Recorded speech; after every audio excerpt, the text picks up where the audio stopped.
Long Beach by the Deputy Executive Director and Chief Operating Officer of the port, Dr. Noel Hacegaba. I hope I said that correctly. And so I'm going to introduce the doctor, and then he has a slide presentation where you can leave questions in chat for us, and we'll have some questions, some time for questions when Dr. Noel is finished. So Dr. Noel is the Deputy Executive Director, as I said, of the Port of Long Beach and responsible for managing the day-to-day administration and operating functions. Let me get this fixed here. And operating functions of the port, including finance, human resources, real estate, commercial operations, and security. He's a two-time graduate of USC and holds a bachelor's and master's in economic business administration, urban planning. And he has a PhD from the University of Laverne. He serves on the board of directors of the International Association North America and the Marine Exchange of Southern California, and chairs the Professional Development Board for the American Association of Port Authorities. He's been a huge supporter of the International Seafarers Center for the Port of Los Angeles and Long Beach. The port's gone through an awful lot of extreme changes during COVID, and the port was initially down about 31%, but is now improving, which with increase for demand and port management. So now I'm going to turn it over to you, Noel, and hopefully we'll get your slides up here. If you could put the slides up, please. Terrific. Well, Bill, thank you so much for having me. Can you all hear me? Yes, we can hear you. Fantastic. Thanks again for the kind invitation, and it's always a pleasure for us at the Port of Long Beach to be able to provide this update. I was very excited when I received the phone call from my dear friend Guy Fox inviting me to join you in this webinar. And I know initially it was intended to be an in-person meeting, but because of the circumstances, it's now in the form of a webinar. And hopefully one day in the not too distant future, we'll get a chance to have the in-person meet and greet. But you and all of your colleagues there at the World Affairs Council of Orange County have been more than gracious and kind, so thank you. What I thought I would do that would be of interest to you and your members is to talk about the impact of COVID on our operation. And as a port authority, we're in a unique situation to be able to talk about the broader supply chain from a unique vantage point. But before I launch into the impacts, I thought it would be important to talk a little bit about the port complex here in Southern California. Excuse me, I Doctor, imagine that Mia, can we get the slides up for Doctor? Can you get us the slides, please?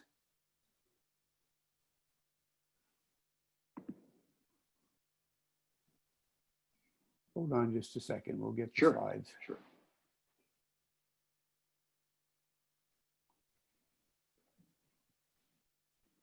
Can you guys see the slides? No, we cannot. I'm screen sharing, so that's odd. We see the original slide that you put up. That's what I see anyway. Is this the right slide? There we go. Well, yep. There we go. That's it. Okay. Yep, that's it. We'll need you to advance them as we go on. Yes, and I'll prompt you, Mia, so thank you so much.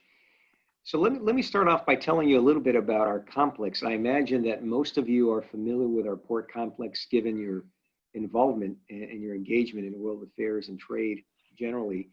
You know, the ports of LA and Long Beach together rank as the 9th busiest port complex in the world. And last year, just to give you an idea, last year, we handled a total of 17 million container units. So together, we are America's gateway. Approximately 38% of America's waterborne goods cross our docks on an annual basis. So this really is where the action takes place. And obviously, the Trans-Pacific is a very important trade lane for us, given our close proximity to Asia, and given the fact that Asia is a manufacturing powerhouse. On the next slide, you'll see an image of Long Beach. I like this picture because when you see it, you'll see the city, downtown Long Beach in the foreground. And just behind that, you see the majestic view of our port. And you'll find this image on the next slide.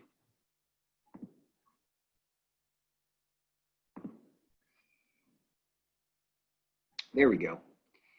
And as I was describing this, the building in the center is what we used to call City Hall. Just to the right of that is our new port headquarters. It's one of the glass buildings that's the closest to the old City Hall, and that's where we call home. If it wasn't for COVID, I'd probably be addressing you from that building in my office. In the background, you see some of our terminals.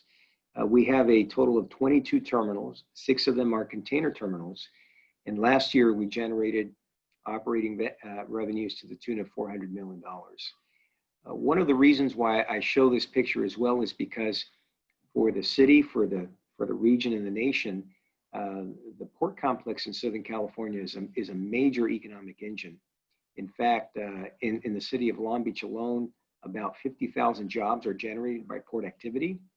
For the region, that's about 2.5 million jobs. And across the nation, when it comes to businesses that are spurred because of port activity, jobs generated, it's a massive economic engine. To give you a quick profile of our trade partners, on the next slide, you'll see how this breaks down. I think it's no surprise to all of you that China is our #1 trade partner. They account for 62% of our imports, and the rest of the countries, our trade partners, follow after them. No one really matches the size and scope of China as it relates to imports. And I'll talk a little bit more about the impact of the US-China trade war, but as a result of our heavy reliance on China as a trade partner, we were obviously disproportionately impacted as a result of the US-China trade war. On the export side, which you'll see on the next slide, you'll see a similar graphic illustrating our top export trade partners. And again, China ranks #1, although you'll notice that while they account for 62% of our imports, they only account for about 24% of our exports. And so that gap between imports and exports obviously has an effect on the trade relationship between our respective countries. But again, you'll see that by and large, all of our trade partner countries are all in Asia. Let me now skip down into some of the commodities and some of our top imports and exports, just to give you a flavor of some of the goods and some of the products that cross our docks on a day-to-day basis. When you look at our top imports, on the next slide, you'll see that furniture, heavy machinery, auto parts, clothing, toys, virtually everything that you expect to see on the shelves of a store, whether it's Walmart, Target, Home Depot, crosses our docks to the Port of Long Beach. I mean, those are our top imports. On the next slide, I'll give you an example of some of our top exports.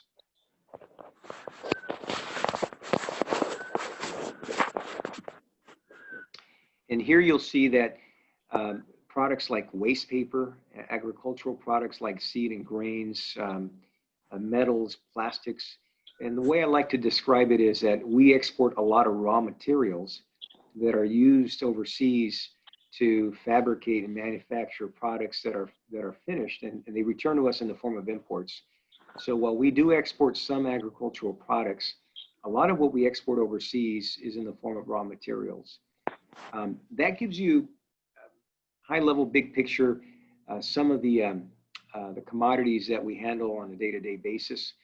And I'd like to now transition to our performance when it comes to our volumes. And obviously, we pride ourselves in being a diversified port, but about 75% of our business is in the container line of business.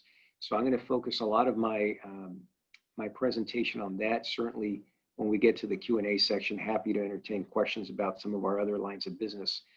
But I wanted to start with the calendar year 2019, because I think it's important to have the bigger picture in mind as we talk about our performance and the impact of COVID. Obviously, the crisis in 2019 was the US-China trade war. And you'll note that virtually for every month you see a lot of red there. Our volumes were down. Part of the reason is because calendar year 2018 was a record year for us. And the way that we report our numbers, it's always based on the same period year over year. So the fact that we had a breakout year in 2018, obviously, we anticipated that there would be a course correct, and that's exactly what happened. What we didn't anticipate at the time that had the biggest impact was the impact of these tariffs. And so what happened at the end of calendar year 2018, which impacted the first quarter of 2019, was a lot of our shippers were advancing their orders in an effort to try to get ahead of the tariffs. And so that's the reason why 2018 ended up being a record year for us. We ended up having a very strong fourth quarter. But again, a lot of that product, a lot of those containers typically would have hit in the first quarter of 2019. And those were obviously counted in 2018. So we survived 2019 with our second best year on record. The US-China trade war created a lot of uncertainty, and a lot of shippers were trying to make sense and predict to the best of their ability what these tariffs, how these tariffs would potentially impact their business. So we saw our volumes reflect that uncertainty. So let me fast forward now to the next slide, because this gets us into 2020. So what happened is at the end of 2019, first part of 2020, we thought we saw the light at the end of the tunnel as it relates to the US-China trade dispute. Phase one, the phase one agreement was announced in January. We were all excited about the prospects of expanding our exports overseas in light of that deal. And around the same time, in the background, we knew that the coronavirus had begun to spread across China, eventually start spreading across Asia. And what you see in the first quarter for us is the impact to the supply side of the supply chain. Following Lunar New Year, when factories closed for a 2-week period, those factories, because of COVID, did not reopen. And many of those factories didn't reopen for weeks. And some of them only started reopening after several weeks, partially. And that effectively halted manufacturing. And so that's why I say that that was the impact of COVID on the supply side of the supply chain. And for us, it translated into about a 7% decline year over year. Now let me take you now to the second quarter of 2020. For the second quarter, we by this point, by March, April, May, the virus had made its way into the United States. And if, as all of you know, in the months of March, April, and May, health orders at all levels of jurisdiction were put into place. We were confined to our homes, shopping, and a lot of the outdoors activities that we were accustomed to doing were restricted. And so now we see the impact on the demand side of the supply chain. So as we were complying with the health orders, consumption overall and demand for goods was depressed. And that's what you see now here in the second quarter of 2020. You see the impact of the virus on the demand side of things. You know, one of the questions that we're often asked is, what about online shopping and e-commerce? And if you talk to the major retailers like the Walmarts and the Targets, they'll tell you that during this period, e-commerce did grow exponentially. But even that growth was not enough to result in an overall increase in consumption, as most of the US population were now unable to visit brick and mortar stores. So the slide you see in front of you is just for the month of June. June was a down month for us. What you don't see is a month of May. That was the first time in 8 months that we were actually in positive territory. A lot of that had to do with the way that we count our containerized volumes. But May was a small blip in our performance. On the next slide, you'll see what we expect to see the rest of the year. July is shaking out to be a strong month. The surge in cargo that we were anticipating would hit in the second quarter has now arrived. And so we're very busy at the port today. In fact, this morning and yesterday, we were meeting with all of our partners to make sure that we're ready for that surge. But the good news is that the month of July is going to be strong. We think it could signal the beginning of a rebound. in cargo flows, which typically is a good barometer for the overall economy. It means that supply is strong and there appears to be a recovery on the supply side of things.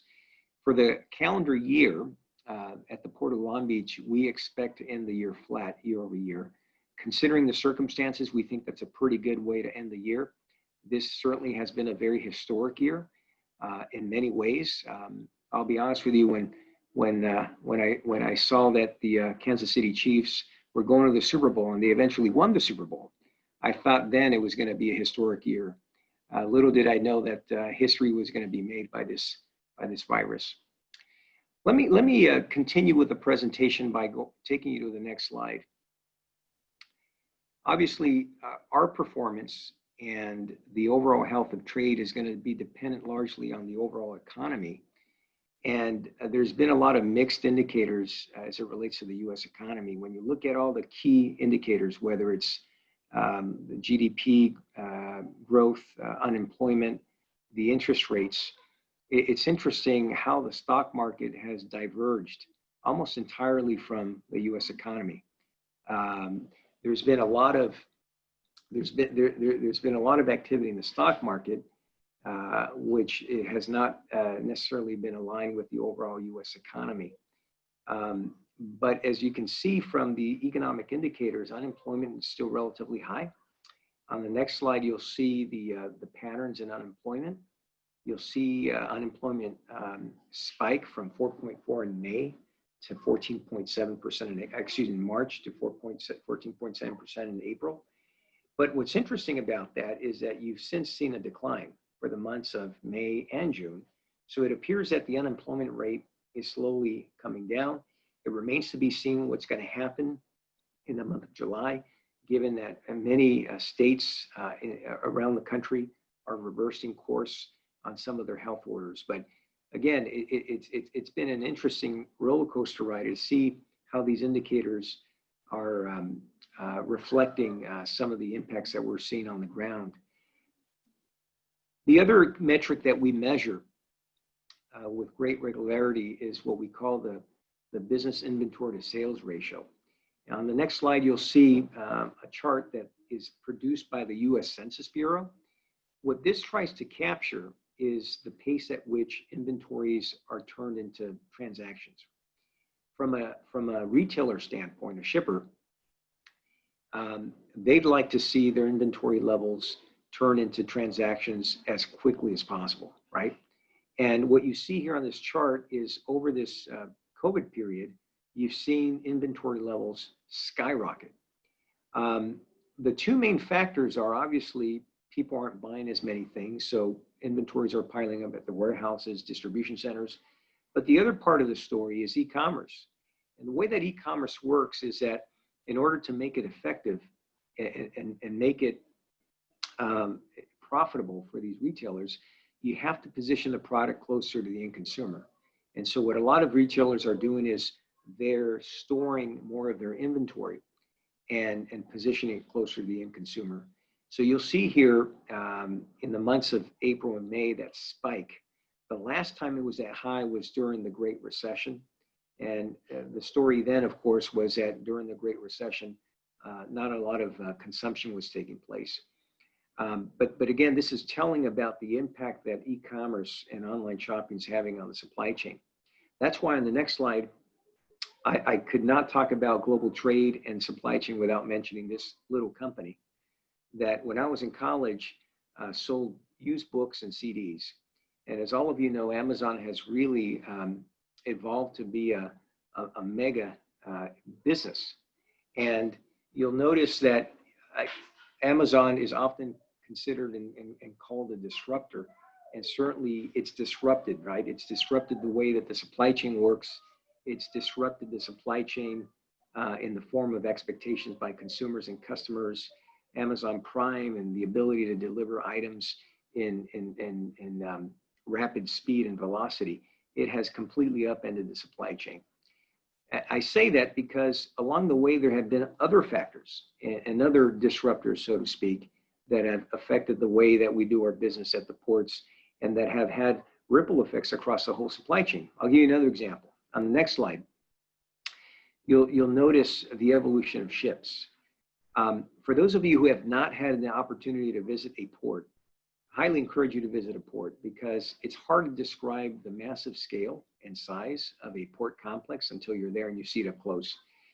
But just to give you an example, the very early ships, containerized ships back in the late 60s, they had a carrying capacity of 1,500 TEU or container units. Today's ships, the largest ships in deployment, can carry as many as 24,000 container units. Now let me just give you an idea of how big these ships are. They're as long as 4 football fields. They're as wide as a 12-lane freeway. They're 20 stories tall in terms of height, and they have a carrying capacity that can fill 3 shopping malls. I mean, these are massive ships that are effectively massive shopping malls on water. And the reason why the shipping lines have invested in bigger and bigger ships is because they're trying to take advantage of the economies of scale. The bigger the capacity, the lower the cost on a per container basis for them, and that allows them to offer a lower rate. And so that's what has led to this massive spree of mergers and acquisitions and consolidation within that industry that took place over the last 6 to 7 years. On the next slide, you'll see another trend that has emerged in the shipping line industry. As ships have gotten bigger, obviously they're under more pressure to fill every slot to maximize their economies of scale and increase their profitability. So very similar to the airlines, the ocean carrier alliances have entered into their own alliances. And this has allowed them to share slots on their ships, optimize their carrying capacity, and be able to turn a profit on the basis of moving cargo on bigger ships in fewer calls and fewer port calls. So these are just a few of the trends, a few of the factors that have influenced the way the supply chain works, the complexity of the supply chain. I want to turn your attention now to where we fit in as a port authority in this port ecosystem. And on the next slide, you'll see the what I call the supply chain complexity.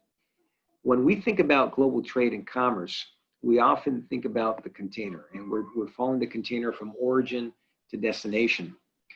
But in order to get that container from China to Chicago, say Chicago, there are a number of handoff points. And it all starts with the cargo owner. You know, the cargo owner in the supply chain is the Target, the Walmart, the Home Depot. These are the companies that manufacture products overseas, and then they pay the ocean carrier. These are the companies that operate and manage these ships to transport that container from China to the United States. The ocean carrier, in turn, pays the marine terminal operator. And the marine terminal operator are the terminals that actually handle the ships. They unload, they discharge the ships at port when they arrive. The terminal operator, these are the entities that we lease land to. And as a port authority, we generate revenue by entering into these long-term lease agreements with the terminal operators. In many ways, we're like an airport, and we lease these terminals to these private terminal operating companies who in turn hire the labor. Now, what's interesting about this is if you look at the chart, there's a series of financial relationships, but they're not all in alignment. For example, it's the cargo owner who hires a trucking company that is paid to go to the terminal to pick up a container. It's the ocean carrier that pays the railroad to transport a container from Long Beach to Chicago or Kansas City or some of the other markets in the Midwest. So when you look at the supply chain, even though on paper it seems rather simple to move a container from origin to destination, when you consider the handoff points and you consider the financial arrangements between them, you understand why it's a little more complex than you would think. And just getting everyone to align and sing off the same sheet of music is hard enough. So I often liken our role as a port authority to that of an orchestra conductor. We're the ones that are constantly in touch with each of the supply chain segments, making sure that everyone is in alignment with what the overall objective is. And of course, what you have here is a series of discrete business units that have their own operating models, they have their own business interests, and they don't always align. So we often play the role of broker, facilitator, convener, and trying to drive efficiencies and make sure that containers make their way through our port as quickly as possible.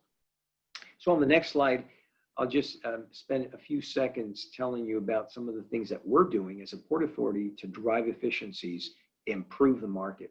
And this has proven to be especially important during COVID. COVID in many ways has exposed legacy port operational challenges. And so it's an opportunity, and it really has opened the door for us to really reimagine and rethink how we do port operations. Now, as a port authority, we invest. We have the largest CapEx program in North America. We're investing over $4 billion to upgrade our infrastructure, modernize our facilities, expand our rail capacity.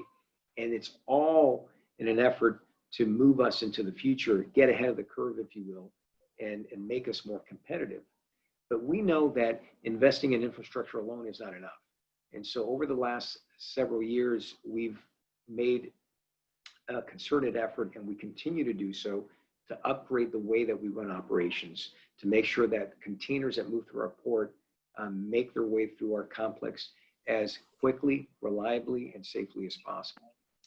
What's driving all this on the next slide is our market share. At the beginning of the presentation, I mentioned that we as a complex account for the largest share of waterborne imports into the United States. And that's true. We continue to be the largest market.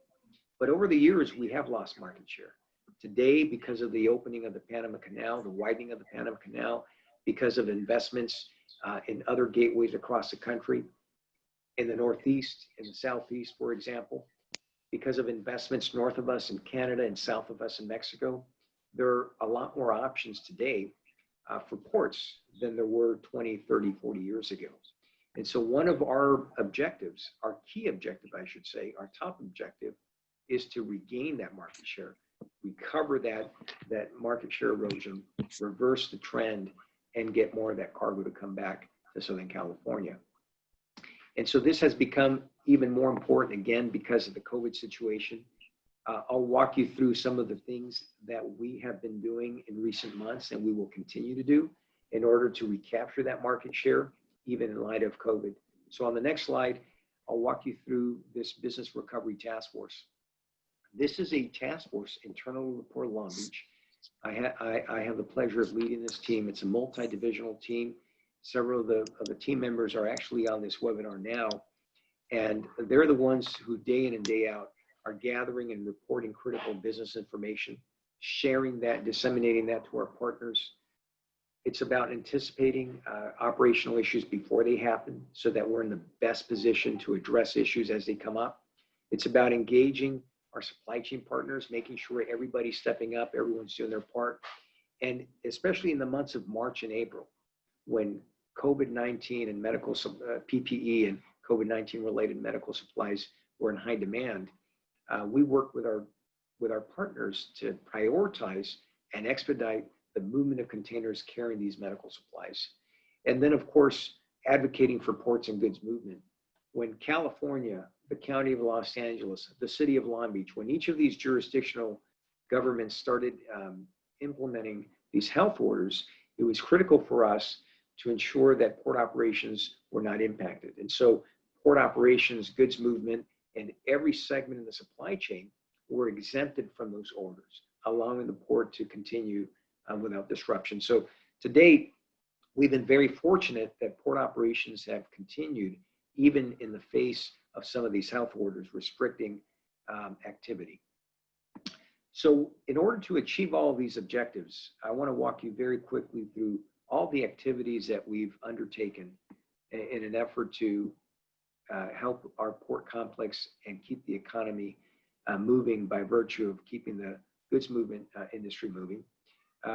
In order to make information readily available and accessible, we added a page to our website that you'll see on the next slide.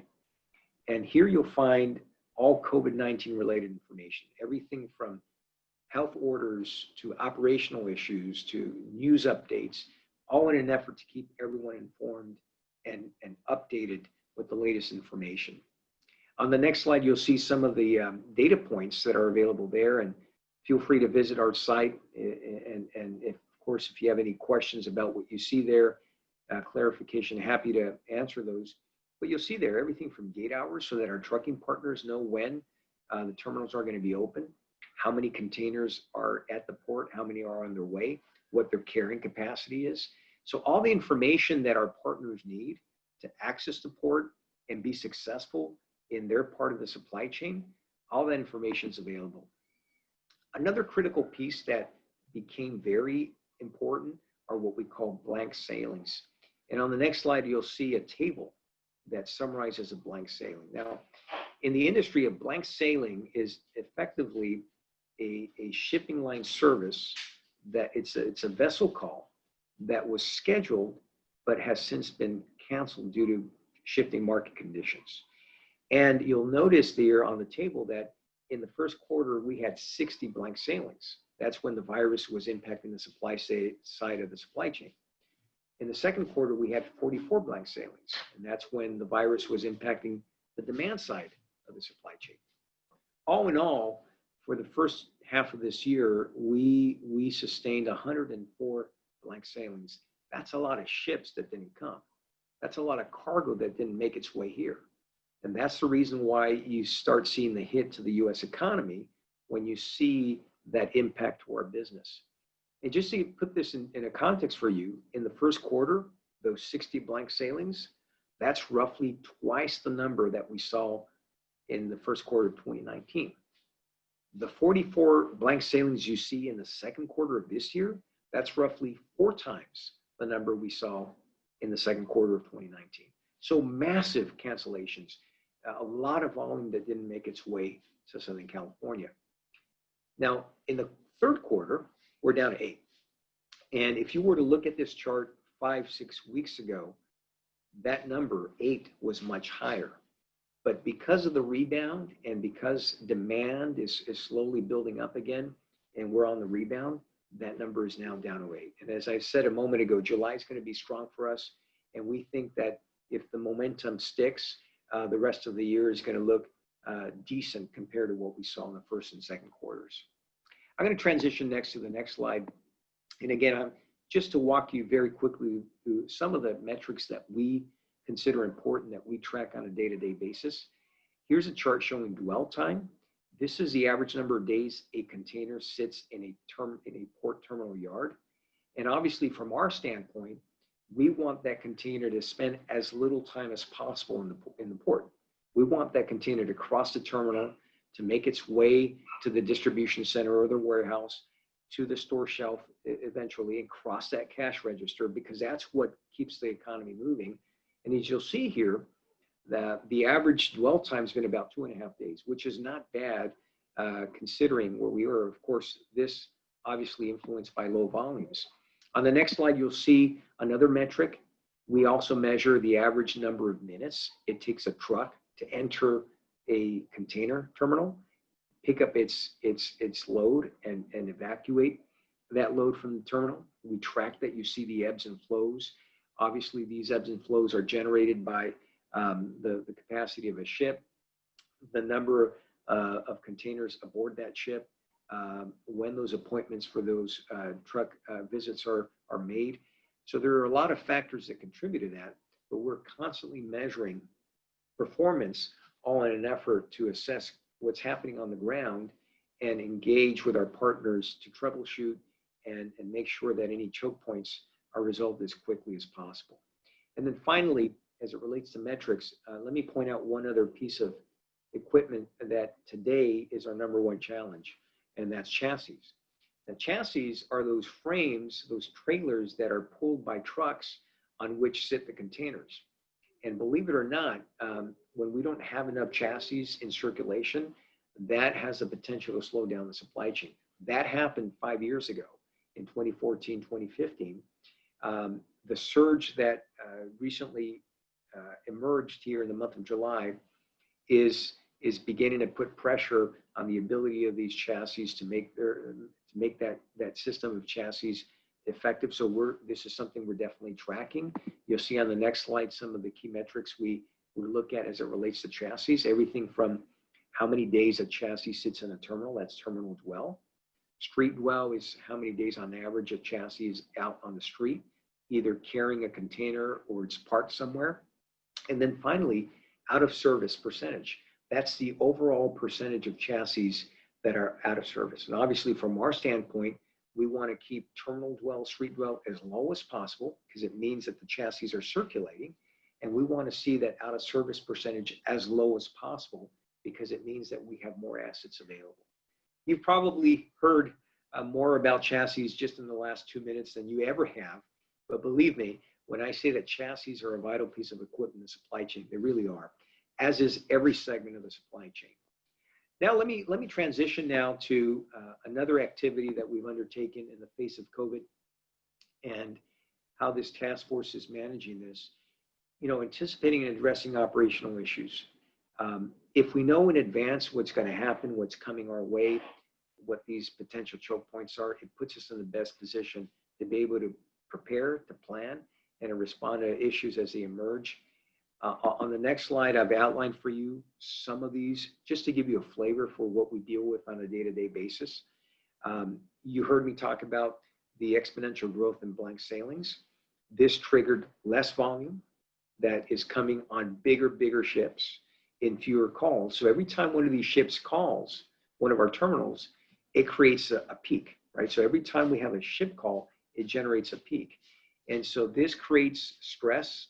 This puts stress on the container terminals on the inbound side, but it also creates even more stress because now you've got fewer ships calling, which means that all the empty containers and all the exports are now being directed to the terminals where the ship is. So now you've got bidirectional traffic. You've got containers being offloaded, and you've got containers making their way to the terminal to be loaded onto the ship for export, and that creates stress for the system and for the terminal operator. And then finally, I just talked a little bit about chassis and chassis fluidity. Let me show you some images that we're proud of, even in this COVID period. I have to tell you, our men and women of the Isles of EU have really stepped up. They've been showing up to work every single day, notwithstanding the concerns and the risks of contracting the virus. And of course, we as a Port Authority have been doing everything that we can to ensure a safe and responsible work environment so that our dock workers are safe and all the people employed on the waterfront are safe. But just to give you some examples, this is a 14,000 TEU ship. And yes, that's the actual color. A lot of people ask me if that's the actual color, if it's been photoshopped. It's not photoshopped. It's not pink, by the way, it's magenta. And this is the O&E company. That's the biggest ship to call our terminal at ITS, 14,000 TEU carrying capacity.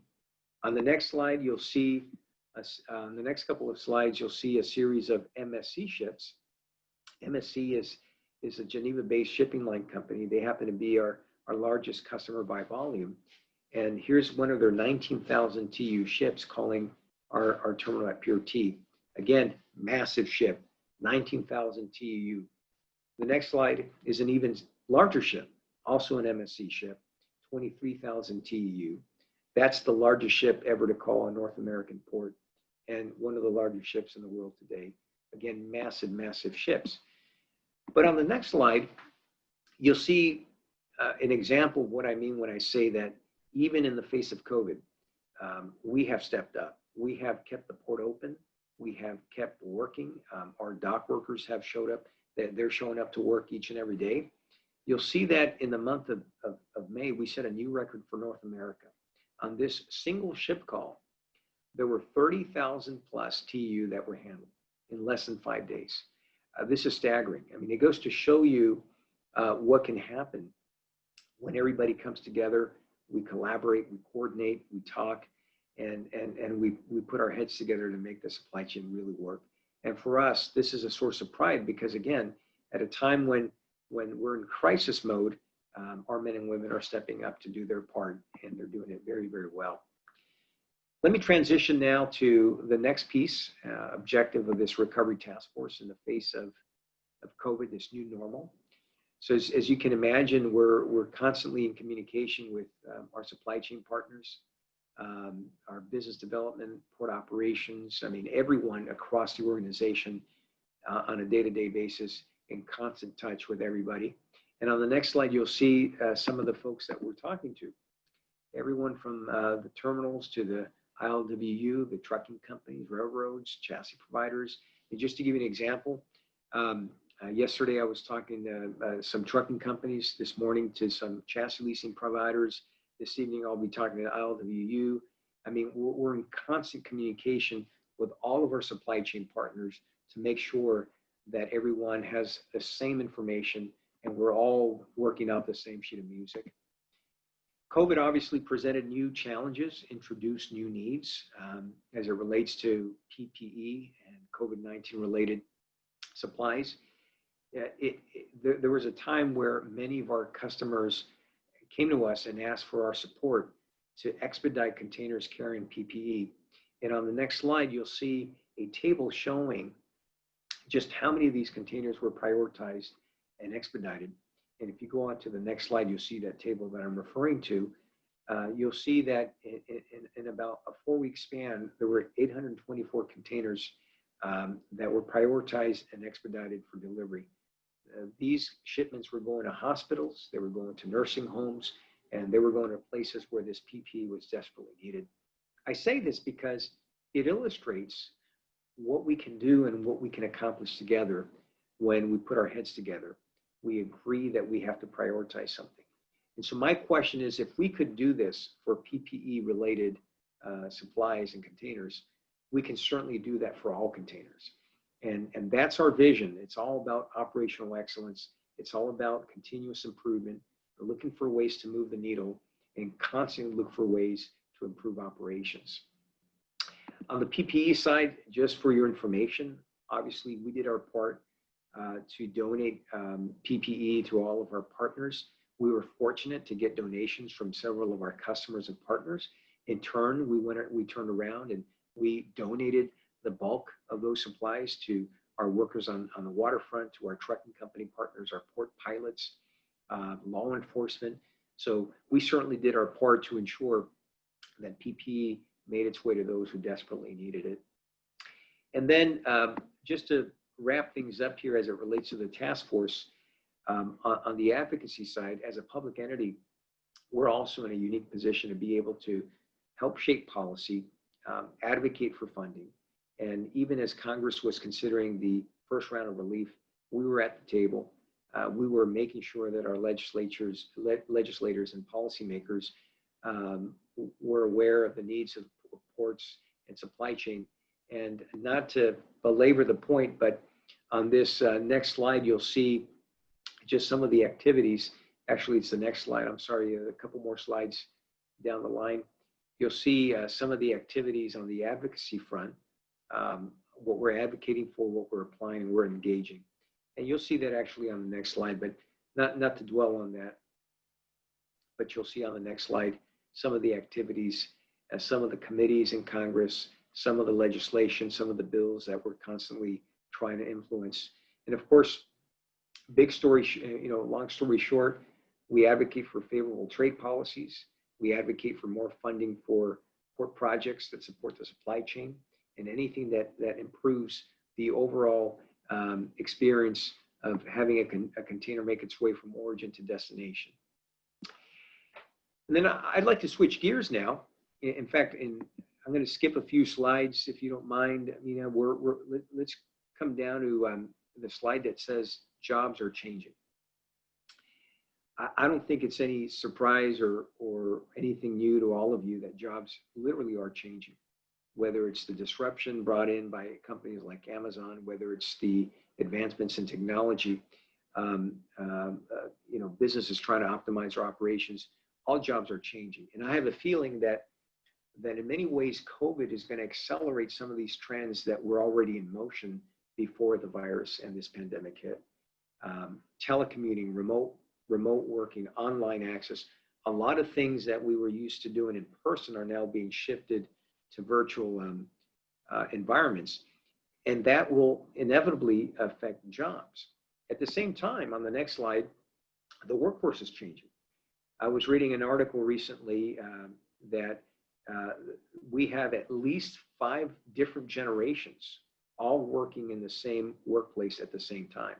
Talk about complexity. So you've got different perspectives, you've got different frames of reference, you've got different philosophies and ideas of and values, frankly. And so the workforce itself is changing. Technology is aiding a lot of this change. So I say that because we, the collective we, if we want to prepare ourselves for the future, we've got to start thinking and talking about today and planning today for how we're going to transition to that future state. Current state, obviously everyone's focused on the near-term issues, the near-term needs, but we cannot keep our eyes off of the future state and what we must do to support global trade, support commerce, support the supply chain, goods movement in general. And that's why, even as a port authority, even though we don't employ all the dock workers, we don't employ all the men and women who support the supply chain on a day-to-day basis, we believe that we have to do our part to transition to that future state. And that's why we're very focused on workforce development. On the next slide, you'll see a tagline that I like to use. What got us here is not going to get us there. And in light of all these changes, COVID being one of them, the US-China trade war disruption brought on by companies like Amazon and so forth, we've got to think strategically and intelligently about what the future is going to look like and how we prepare ourselves for that. And so finally, on the next slide, I'll offer to you a definition that we have for workforce development. We're knee-deep in this, working with our partners, working with industry organizations, trying to do our part, whether it's reskilling, upskilling, training individuals to meet the needs, not just of today's workforce or workplace, but the needs of the future workplace. And yes, by the way, that is the Port of Long Beach in the background, and that is a dolphin. It goes to show you how much we've cleaned up our act and our environment there. Even as we've grown in business, we've maintained our commitment to the environment. And then finally, just to wrap everything up and tie a bow around it, wanted to let you all know that we recently went through a rebranding process. In fact, in the month of January, we unveiled our new brand. This is our new logo. And we had every intention of broadcasting this widely, but of course, COVID slowed that process down a bit. But we are the Port of Long Beach. We are the port of choice. And each and every day, we're doing our part to earn the right to that tagline. And whether it's having the biggest CapEx program, whether it's driving efficiencies, whether it's on the workforce development front, the environmental front, we strive to be leaders in every sector and every segment. And we're constantly facilitating that transition from the current state to the future state. So with that, ladies and gentlemen, I really want to thank you again for the invitation. Thank you for your time. And happy, Bill, to turn it back over to you and answer any questions you or your members may have.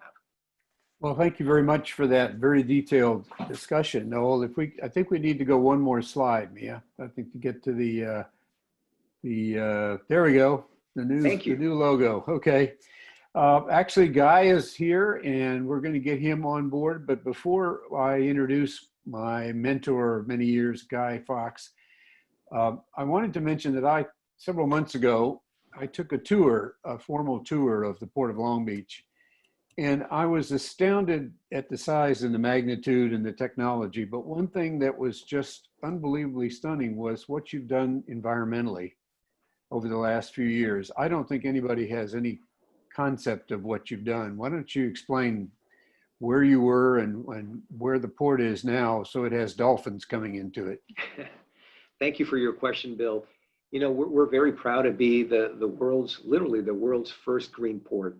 Yep, Back in 2004, 2005, we made a deliberate decision to clean up our operations. And the Greenport policy, as it was known then, set in motion a series of policies and action plans that really cleaned up our environment, primarily in as it relates to air pollution. But these days, it's a lot broader. We're now focused on cleaning up the water as well. And just in the last couple of years, we've moved the needle once again, and we've raised the bar. We have a commitment, we have a goal to get us to near zero emissions and zero emissions eventually. So we pride ourselves in being the world's first green port, and we're on track to become the world's first zero emissions port. And as you noted, when you visit the port, and you were there 10, 20 years ago, and you see what you're looking at today, it's like night and day. We've really cleaned up our act. And by the way, I want to thank our partners because they're the ones who invested, they're the ones who committed to it, and they're the ones who are doing the cleaning up. Very good. I've got to tell you, the water is clear right up to the shore, and you've got dolphins and you had fish, which is probably not the case with other ports. Guy, I see you there. I can see your finger mainly. You need to get your finger out of the way, and then you also need to put yourself off of mute. You're on mute.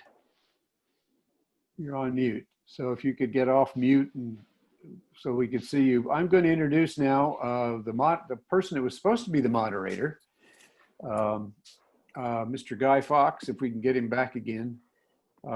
Guy has over 40 years of international trade, logistics, and shipping experience. He has an MBA from Pepperdine, and he's a licensed custom house broker.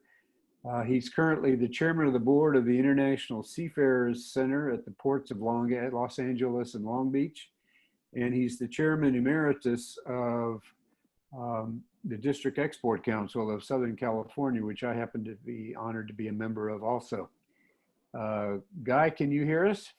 I can hear you. Can you hear me? Yep, we can. Do you see, I forwarded you some of the questions. Do you see some of the questions we've been getting?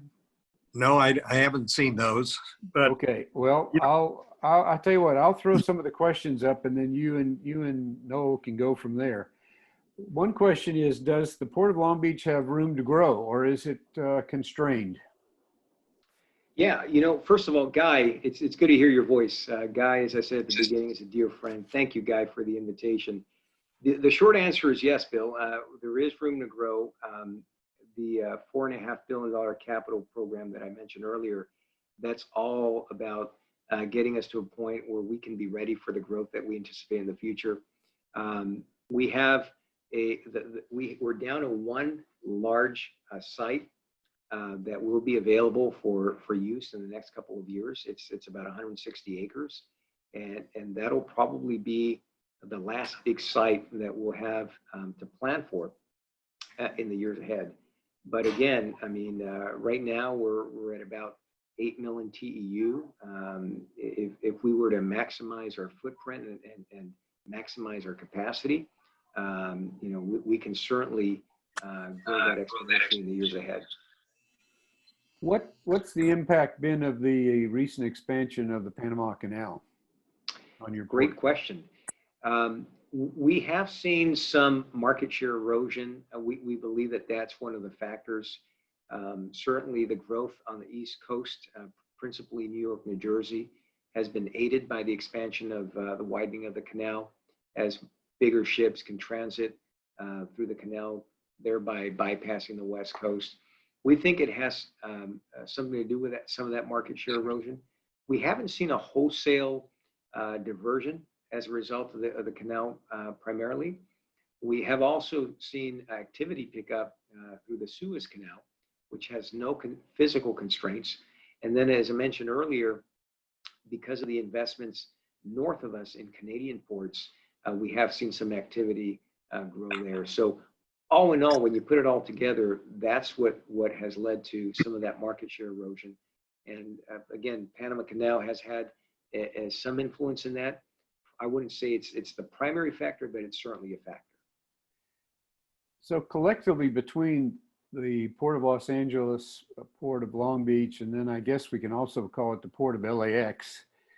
Where collectively does that complex sit relative worldwide as far as trade? So when you look at the global roster of ports across the globe, we rank LA and Long Beach together. We rank as the 9th largest or the 9th busiest. Last year, we handled approximately 17 million container units. Just to put that in perspective, the largest ports like Shanghai and Singapore, they processed about 30 million TEU. Now, I will say this, and this is an important footnote, that ports like Shanghai and Singapore are considered transshipment ports, which means that most of the containers that make their way, say, to Singapore, don't end up in Singapore. It's a hub. It's a hub for Asia.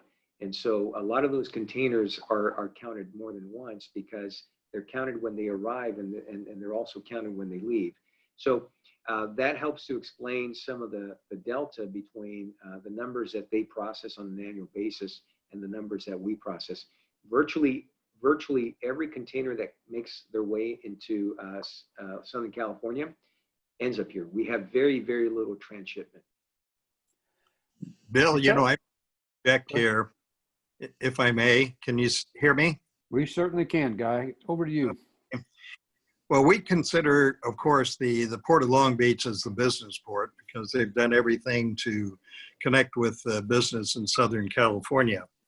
The other thing is that we consider the port complex in Southern California as the largest in the world because of the the number of arrivals of motherships coming in, not the transshipments or the feeder vessels that come into other ports where, you know, where they may count the containers twice, you know, coming in and going out.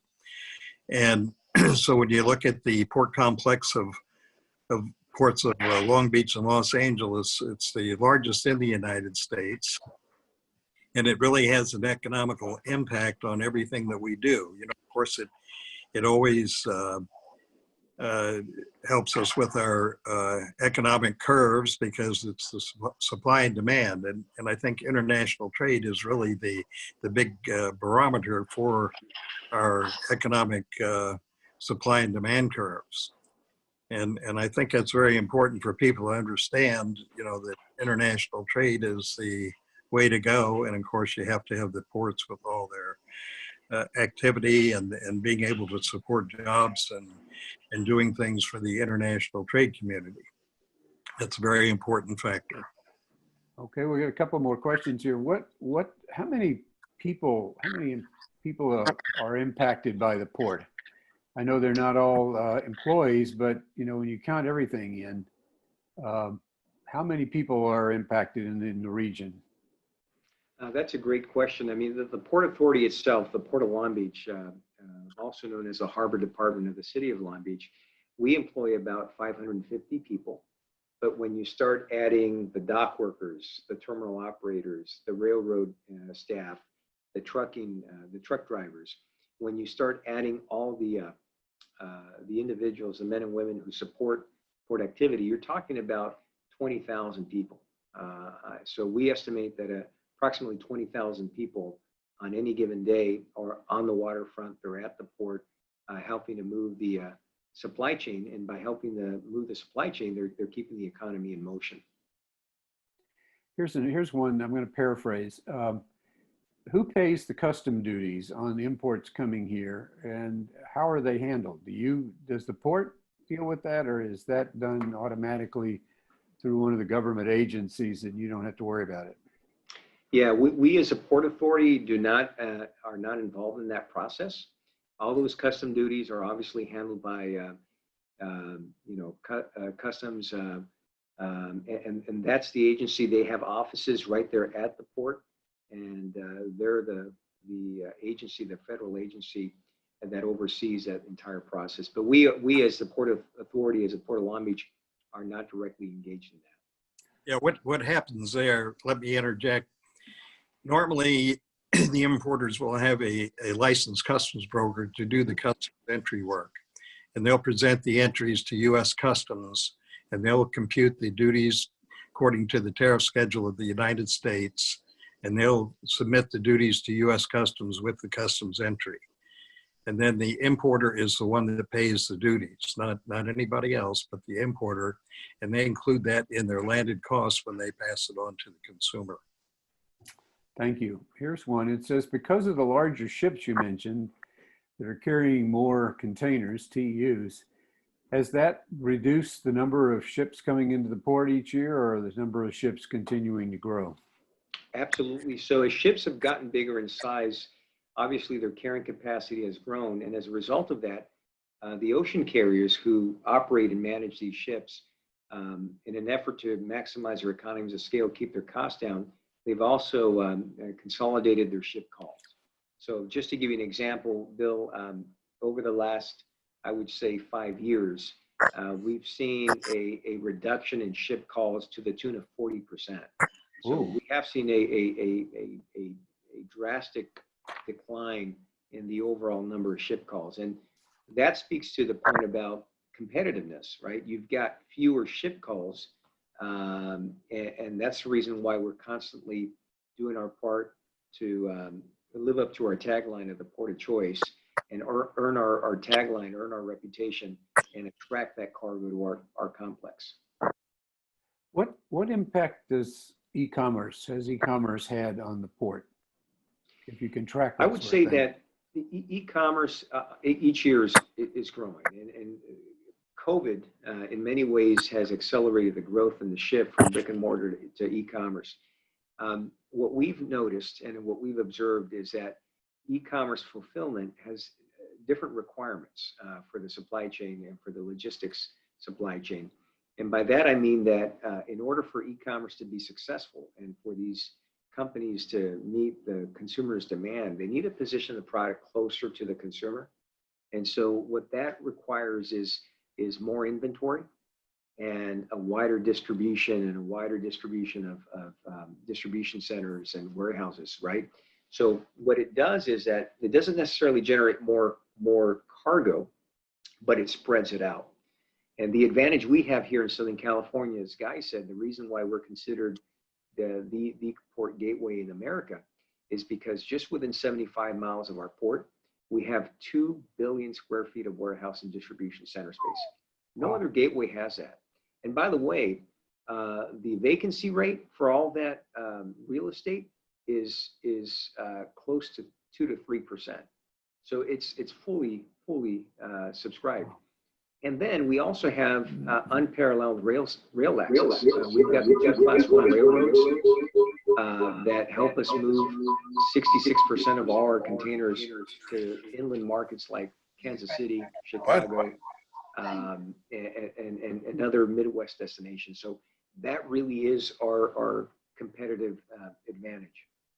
How does here's another question. How does the Port of Long Beach and the Port of LA relate to Port Hueneme and the nearby ports? How does that all fit together? Yeah, that's a great question, Bill. You know, someone once said that once you've seen a port, you've seen a port, right? Every port's different, it's unique. Obviously, there's some similarities when it comes to capacity, size, product mix, et cetera. But in California, you've got ports that focus on containers like LA and Long Beach. And then you've got some ports that focus more on niche products that are not, fall into non-container line of business. So Hueneme, for example, is the #1 port when it comes to bananas. They're also a major auto, processor, right? BMW, Mercedes. So every port in California has its niche product mix. San Diego, the same thing. San Diego manages a lot of what we call RoRo, which are autos, cars. And they also have a real estate part of their portfolio. I would say that where LA and Long Beach distinguish themselves from some of the other California ports certainly is our size and scale, but our focus obviously being on the container side of the house. And Noel, I noticed that the Port of Long Beach is building new infrastructure, especially the Gerald Desmond Bridge. And while that's going to handle containers, within the harbor area, what is being done about infrastructure for highways, rail, and what have you, taking all these containers from the port? Yeah, thanks for that question, Guy. Obviously, we can invest as much as we can in our own infrastructure within the port, but it's got to link up with the broader infrastructure system. And so what we do is at a very high level is we are in constant communication with organizations like SCAG, the Southern California Association of Governments. We're in constant conversation with LA Metro, for example. All of these other regional organizations that build out the infrastructure that supports the movement of containers outside the port. It becomes critical for us to be able to align our infrastructure projects with theirs. One example in Long Beach is the 710 freeway. That is a major, major corridor that is absolutely necessary in order for us to grow, in order for us to move more containers. And that piece of infrastructure is in the process of seeing its own expansion, hopefully in the years ahead. So there's a lot of activity where we are trying to line up our own investments with those of our partner agencies. What do you see?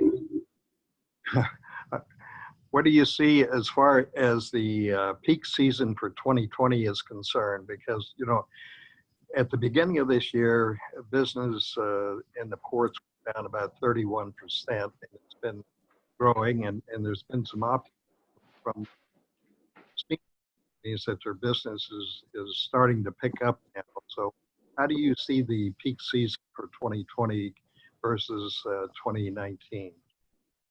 Yeah, it's interesting. We keep talking about it in a normal year, right? I'll be honest with you, we haven't seen a normal year in some time. But just comparing 2020 with 2019, peak season normally hits around this time of year. And we are actually seeing a surge in cargo.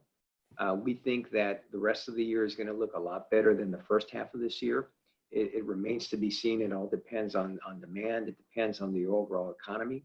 But just comparing this year versus to last year, I think the first half of this year was negative compared to the first half of last year.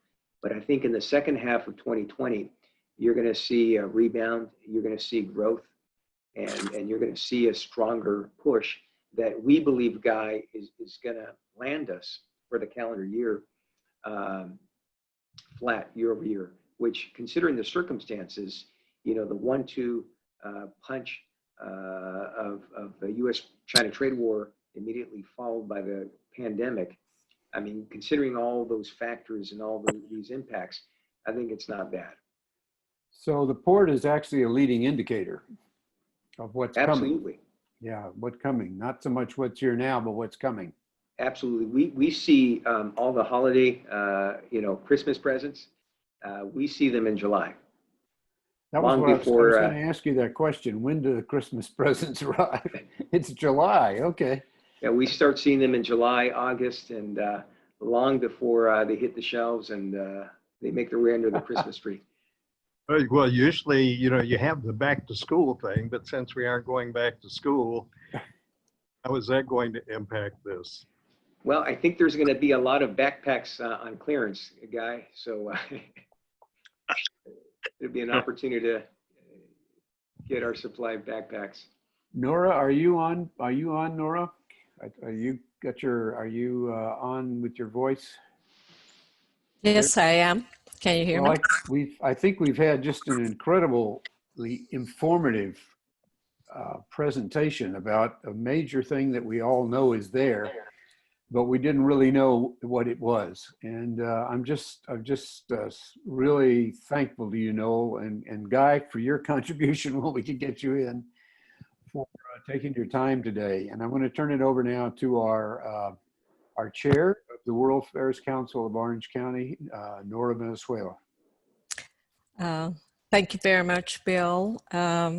Indeed, it was a pleasure having you, Dr. Hacegaba. You are such a knowledgeable person. I certainly learned a lot. When I came to America, Port of Long Beach was the first port I'd ever seen in my life. And as a little girl, I cannot tell you how amazing of an experience that was. I wish to thank Mr. Fox and also Mr. Edwards for facilitating and providing the opportunity to connect and engage with our speaker today. We had about 99 registered guests, and I hope it was informative for all, and that we will see you at our upcoming events in August. On behalf of the Board of Trustees of World Affairs Council, I wish to thank all of our guests, our speakers, moderator, and facilitators, and also our staff and volunteers for providing this opportunity for us to learn and engage. And I'm really happy to learn about your business recovery task force. We have implemented the same concept within the World Affairs Council of Orange County, and I'm glad to see that's working for us as well. So looking forward to see you in the future, and perhaps you can host us for a tour one of these days when it's safe to see you in person. So we will see you then. It would be our absolute pleasure. Thank you so much, Nora. Appreciate your comments. And again, Bill and Guy, thank you so much. And when circumstances change and allow, we'd be more than happy to welcome all of you to our board. That would be great. We'll have a tour for all of our trustees, and I will bring the food and the drinks. Guy, did you want to make some closing comments, Guy? No, I just want to thank the World Affairs Council of Orange County. I think that these webinars that they're putting on with information to keep people informed is very, very important, especially when it comes to the economic impact that ports have, that people understand, you know, what the curves are and which way it's going. That the ports, you know, just really give us the barometer to understand what's going on with the economic part of this world. And that means all over the world. It's not only just from the east to the west coast here, but from Asia to the west coast, but all of Europe and what's going on over there as well. You know, I think if everybody would work together and get along and just make things happen, you know, I've always said there's three kinds of people: those that make things happen, those that watch things happen, and those that wonder what happened. So we have to category of making things happen, and thanks to Noel, he does that. Thanks, everybody. Have a good day. Thank you, everybody. Be safe. Thank you. Bye-bye. Bye-bye.